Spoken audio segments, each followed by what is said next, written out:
Обычно весной бывает вот это дерево, оно затоплено водой. В поселке Октябрьский Зеленодольского района пойма Волги практически обмелела. Из-под воды видны пни, реку можно перейти пешком. Правда, рискуя погрязнуть в иле. Владимир Евсеев, рыбак со стажем, говорит, уже 40 лет наблюдает, как с каждым годом воды становится все меньше.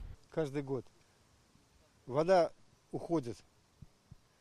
Я рыбак, и это дело все замечаю, но неровное. В некоторых местах вот лодку прям приходится тащить. Местные жители говорят, в водоеме пропала рыба. Проблематично стало и купаться. Раньше мы сами здесь купались, было время, несколько лет назад, а сейчас нет уж куда там купаться.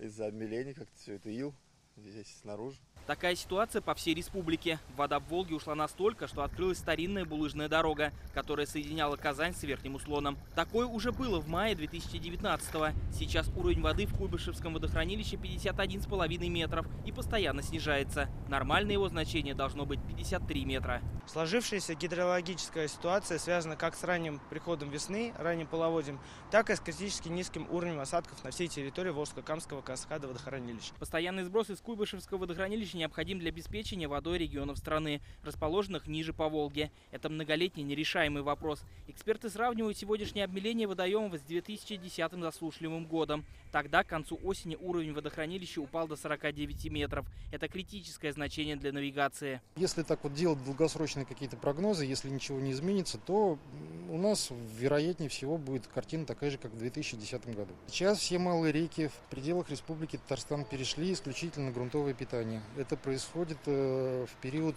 летней межени. По словам специалистов, для малых озер республики велика вероятность их эвтрофирования. Это зарастание водоема густой растительностью и заболачивание. Спасти ситуацию могут осадки. Синоптики говорят, сейчас Татарстан находится в зоне пониженного давления. До конца недели в республике неустойчивая погода, которая будет сопровождаться умеренными и кратковременными дождями. Павел Драгунов, Рамзиль Гарипов, ТНВ, Казань, Зеленодольский район.